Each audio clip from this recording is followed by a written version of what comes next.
This reading by Stuart Wills. Moby Dick by Herman Melville, chapters 101 to 104. Chapter 101.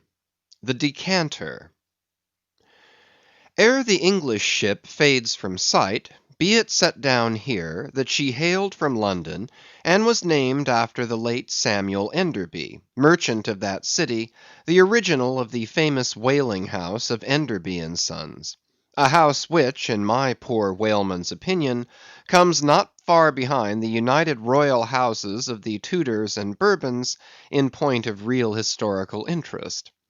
How long prior to the year of our Lord 1775 this great whaling house was in existence, my numerous fish documents do not make plain; but in that year, 1775, it fitted out the first English ships that ever regularly hunted the sperm whale; though for some score of years previous, ever since 1726, our valiant Coffins and Maceys of Nantucket and the Vineyard had in large fleets pursued that leviathan; but only in the North and South Atlantic, not elsewhere.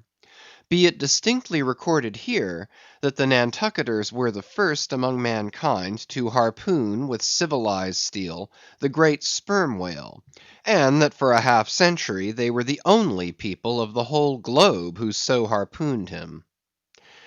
In 1778 a fine ship, the Amelia, fitted out for the express purpose and at the sole charge of the vigorous Enderbys, boldly rounded Cape Horn, and was the first among the nations to lower a whale boat of any sort in the great South Sea. The voyage was a skilful and lucky one, and returning to her berth with her hold full of the precious sperm, the Amelia's example was soon followed by other ships, English and American, and thus the vast sperm whale grounds of the Pacific were thrown open. But not content with this good deed, the indefatigable house again bestirred itself. Samuel and all his sons (how many their mother only knows), and under their immediate auspices, and partly, I think, at their expense, the British government was induced to send the sloop of war Rattler on a whaling voyage of discovery into the South Seas. Commanded by a naval post captain, the Rattler made a rattling voyage of it, and did some service; how much does not appear. But this is not all. In 1819 the same house fitted out a discovery whale ship of their own, to go on a tasting cruise to the remote waters of Japan. That ship, well called the Siren, made a noble experimental cruise, and it was thus that the great Japanese whaling ground first became generally known. The Siren in this famous voyage was commanded by a Captain Coffin, a Nantucketer. All honor to the Enderbys, therefore, whose house, I think, exists to the present day, though doubtless the original Samuel must long ago have slipped his cable for the great South Sea of the other world. The ship named after him was worthy of the honor, being a very fast sailer and a noble craft in every way. I boarded her once at midnight somewhere off the Patagonian coast, and drank good flip down in the forecastle.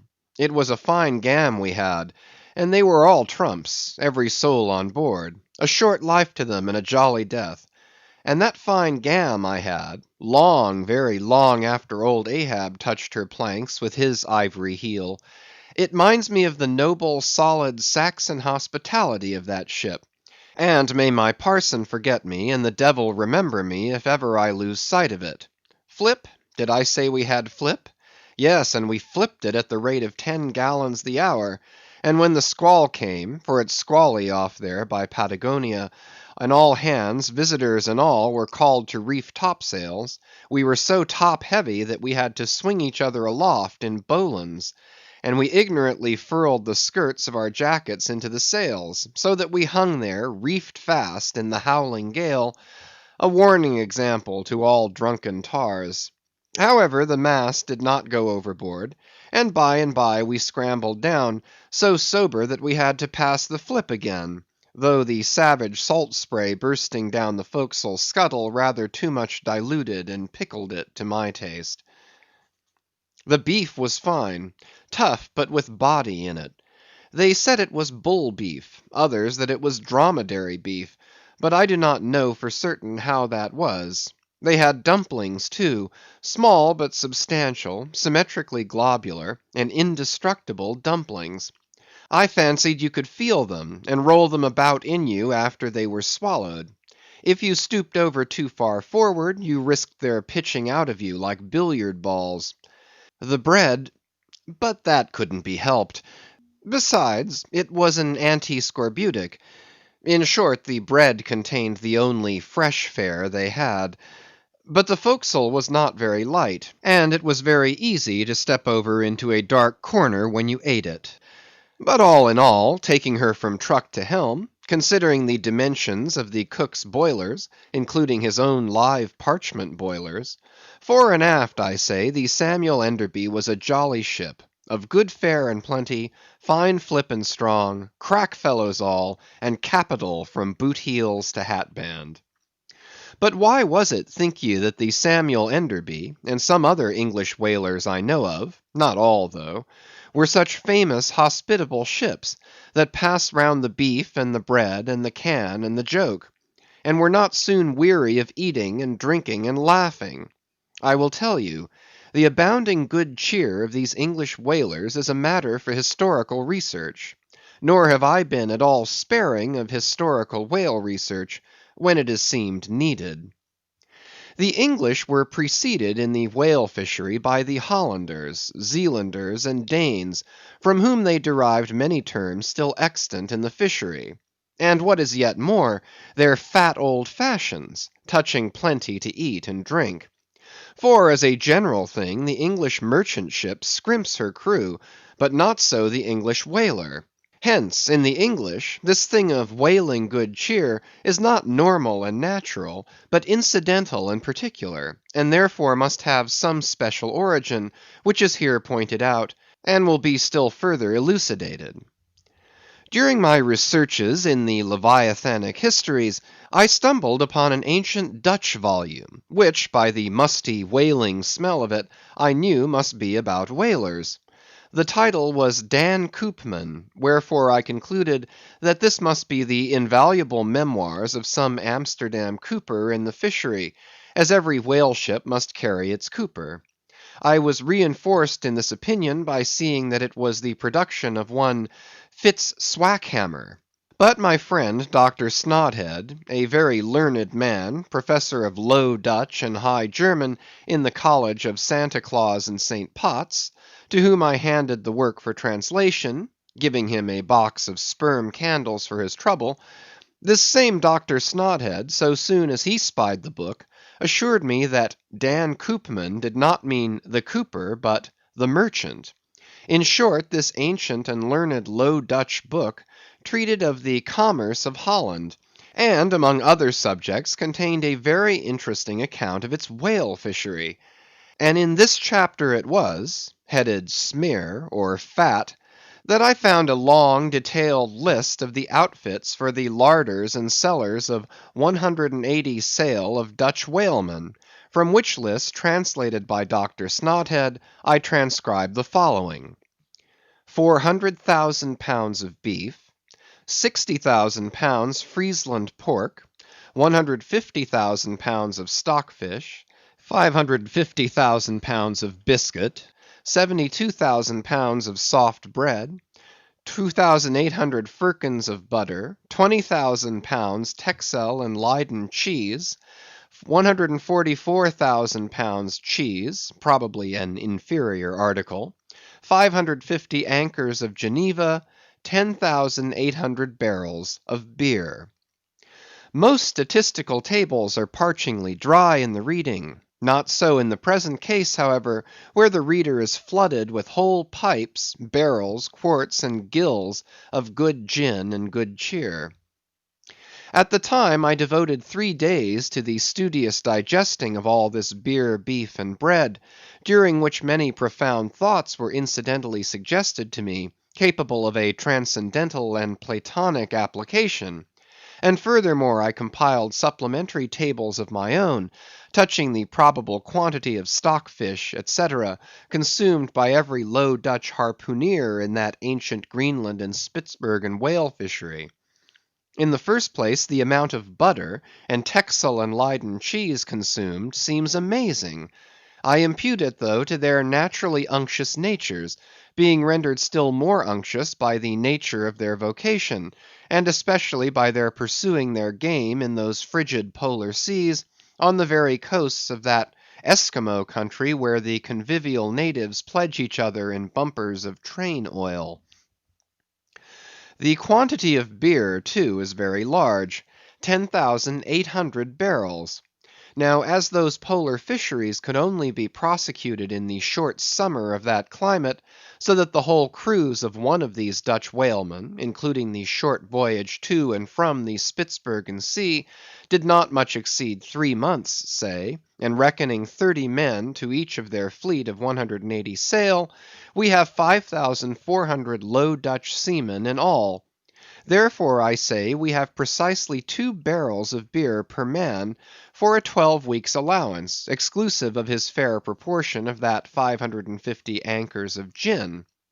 Now, whether these gin and beer harpooneers, so fuddled as one might fancy them to have been, were the right sort of men to stand up in a boat's head and take good aim at flying whales, this would seem somewhat improbable. Yet they did aim at them, and hit them too.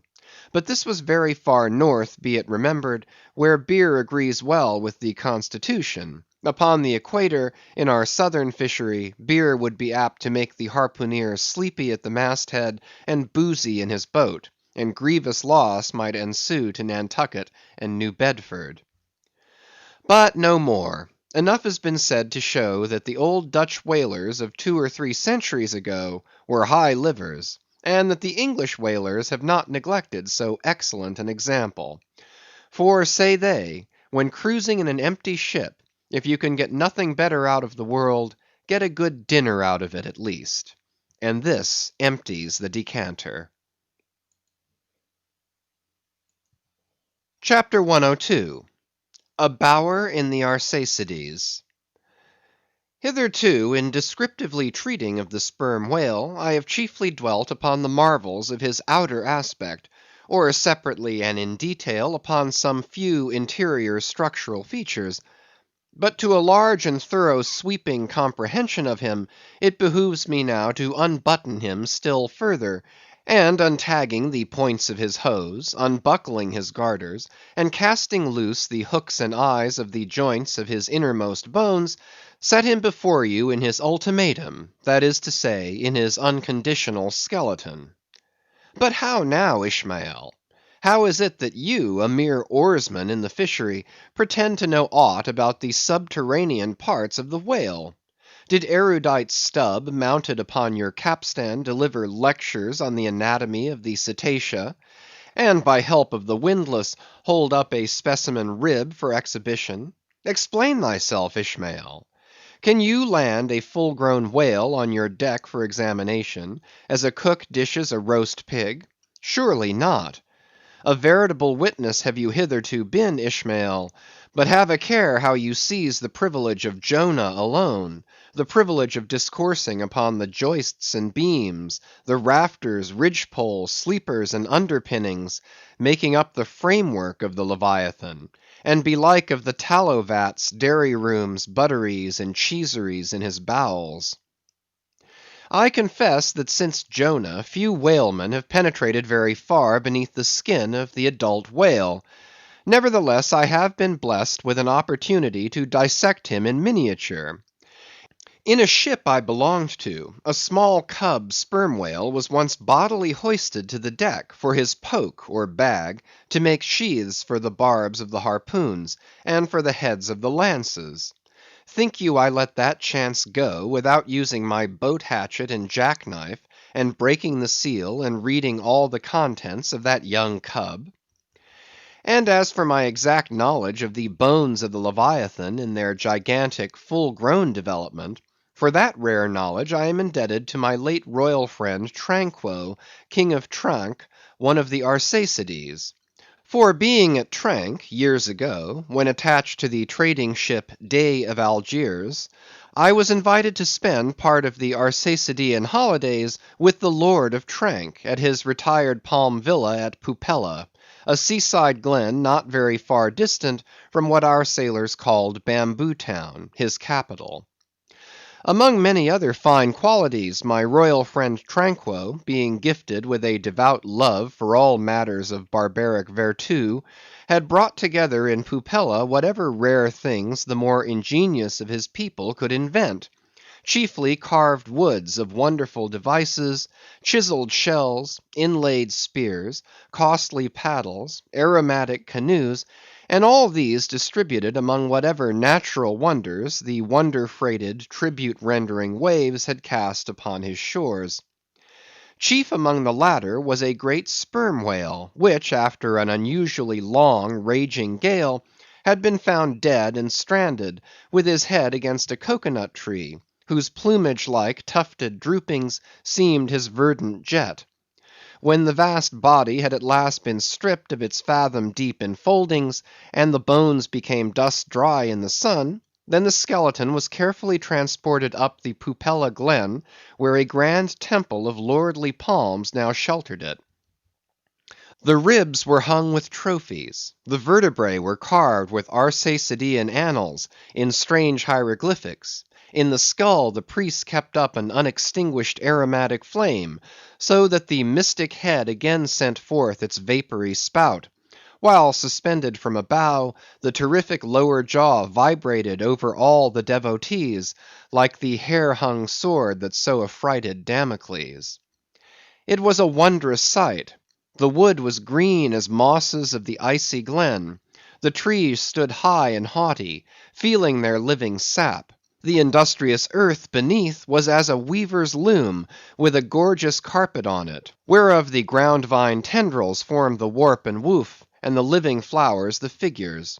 All the trees with all their laden branches, all the shrubs and ferns and grasses, the message-carrying air, all these unceasingly were active. Through the lacings of the leaves the great sun seemed a flying shuttle, weaving the unwearied verdure. Oh, busy weaver! Unseen weaver! Pause! One word! Whither flows the fabric? What palace may it deck? Wherefore all these ceaseless toilings? Speak, weaver! Stay thy hand! But one single word with thee! Nay, the shuttle flies, the figures float from forth the loom, the freshet rushing carpet for ever slides away. The weaver god, he weaves, and by that weaving is he deafened, that he hears no mortal voice; and by that humming, we too, who look on the loom, are deafened, and only when we escape it shall we hear the thousand voices that speak through it. For even so it is in all material factories. The spoken words that are inaudible among the flying spindles, those same words are plainly heard without the walls, bursting from the opened casements. Thereby have villainies been detected. Ah, mortal, then be heedful; for so, in all this din of the great world's loom, thy subtlest thinkings may be overheard afar. Now, amid the green, life-restless loom of that Arsacidean wood, the great, white, worshipped skeleton lay lounging, a gigantic idler. Yet, as the ever-woven, verdant warp and woof intermixed and hummed around him, the mighty idler seemed the cunning weaver, himself all woven over with the vines, every month assuming greener, fresher verdure, but himself a skeleton. Life folded death, death trellised life; the grim god wived with youthful life, and begat him curly-headed glories.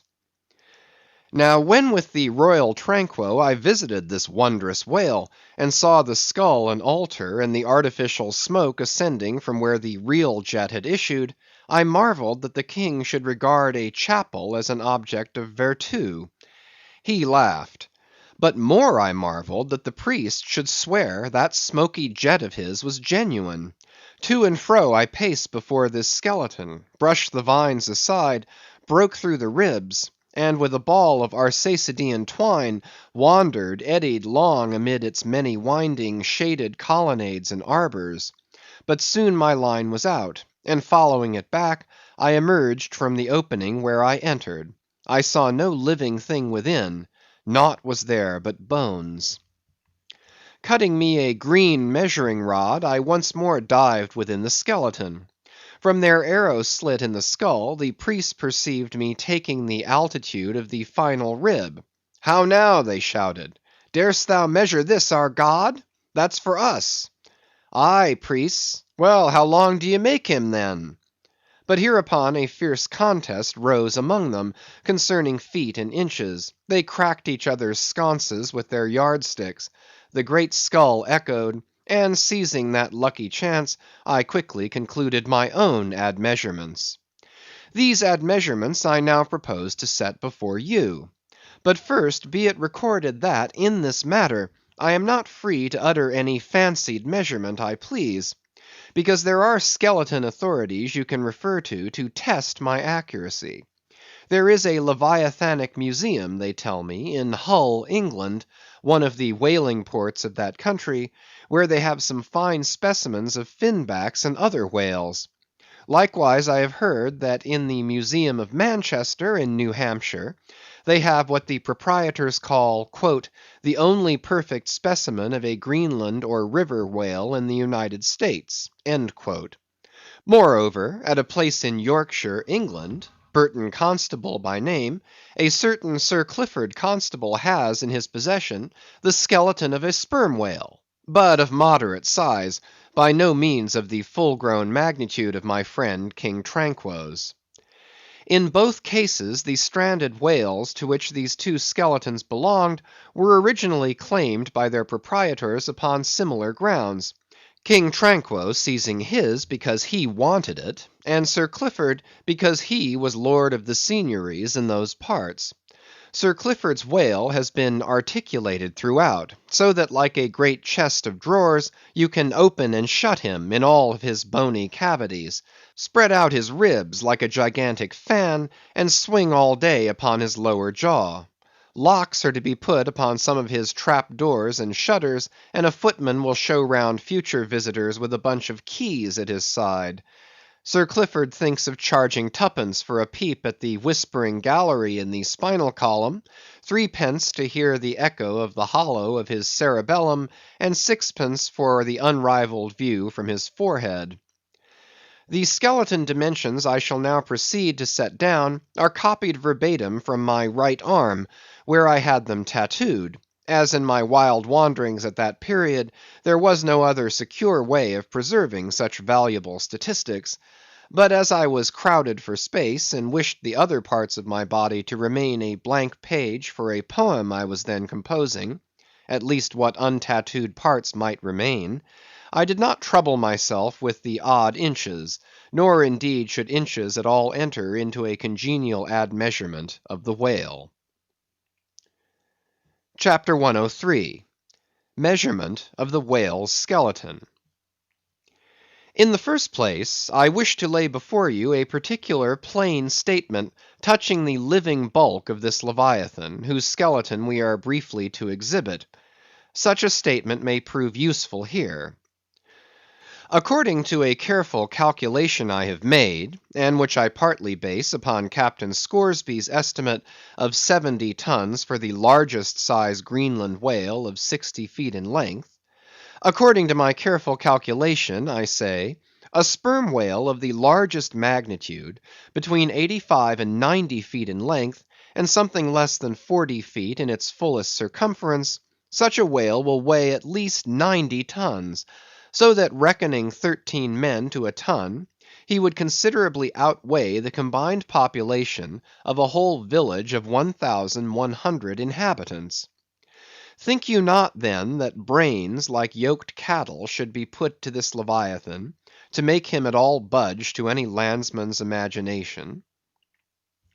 Having already in various ways put before you his skull, spout hole, jaw, teeth, tail, forehead, fins, and divers other parts, I shall now simply point out what is most interesting in the general bulk of his unobstructed bones.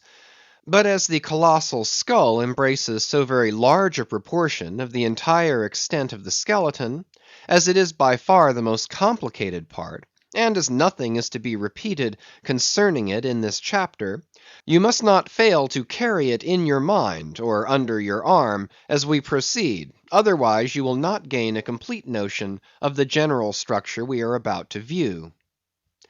In length, the sperm whale's skeleton at Trank measured 72 feet, so that when fully invested and extended in life, he must have been 90 feet long; for in the whale the skeleton loses about 1/5 in length compared with the living body. Of this 72 feet, his skull and jaw comprised some 20 feet, leaving some 50 feet of plain backbone. Attached to this backbone, for something less than 1/3 of its length, was the mighty circular basket of ribs which once enclosed his vitals. To me this vast ivory-ribbed chest, with the long unrelieved spine extending far away from it in a straight line, not a little resembled the hull of a great ship new laid upon the stocks, when only some 20 of her naked bow ribs are inserted, and the keel is otherwise, for the time, but a long disconnected timber. The ribs were 10 on a side. The first, to begin from the neck, was nearly 6 feet long; the second, third, and fourth were each successively longer, till you came to the climax of the fifth, or one of the middle ribs, which measured 8 feet and some inches. From that part the remaining ribs diminished, till the 10th and last only spanned 5 feet and some inches. In general thickness they all bore a seemly correspondence to their length. The middle ribs were the most arched. In some of the Arsacides they are used for beams, whereon to lay footpath bridges over small streams. In considering these ribs, I could not but be struck anew with the circumstance, so variously repeated in this book, that the skeleton of the whale is by no means the mould of his invested form.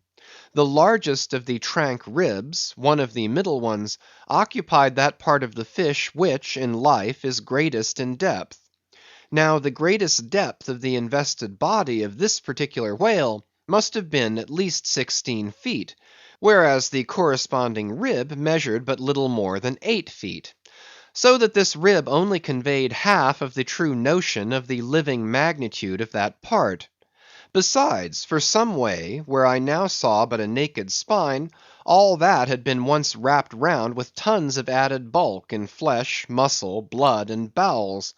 Still more, for the ample fins, I here saw but a few disordered joints, and in place of the weighty and majestic, but boneless flukes, an utter blank. How vain and foolish, then, thought I, for timid untravelled man to try to comprehend aright this wondrous whale by merely poring over his dead attenuated skeleton, stretched in this peaceful wood. No; only in the heart of quickest perils, only when within the eddyings of his angry flukes, only on the profound unbounded sea, can the fully invested whale be truly and livingly found out. But the spine; for that, the best way we can consider it is, with a crane to pile its bones high up on end. No speedy enterprise; but now it's done, it looks much like Pompey's Pillar. There are 40 and odd vertebrae in all, which in the skeleton are not locked together.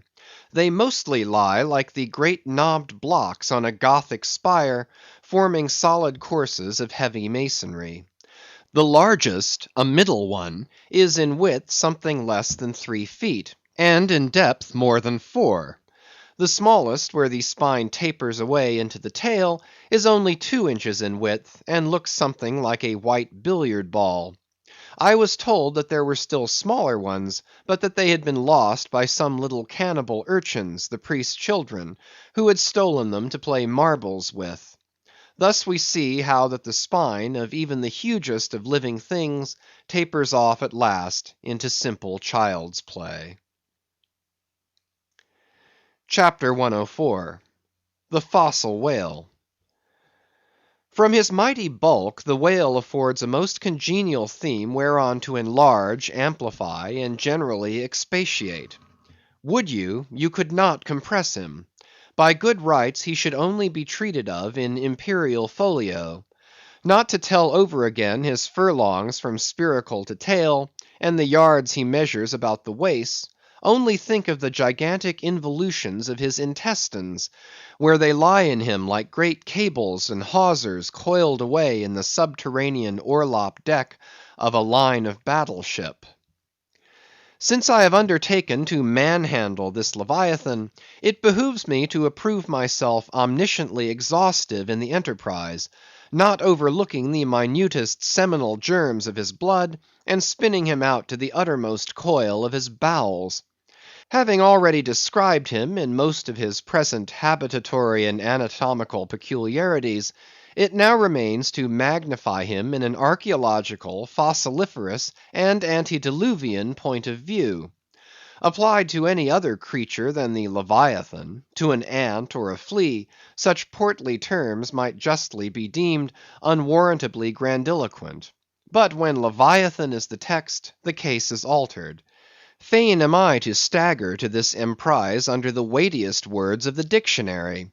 And here be it said, that whenever it has been convenient to consult one in the course of these dissertations, I have invariably used a huge quarto edition of Johnson, expressly purchased for that purpose, because that famous lexicographer's uncommon personal bulk more than fitted him to compile a lexicon to be used by a whale author like me. One often hears of writers that rise and swell with their subject, though it may seem but an ordinary one. How then with me writing of this Leviathan? Unconsciously my chirography expands into placard capitals. Give me a condor's quill. Give me Vesuvius's crater for an inkstand. Friends, hold my arms.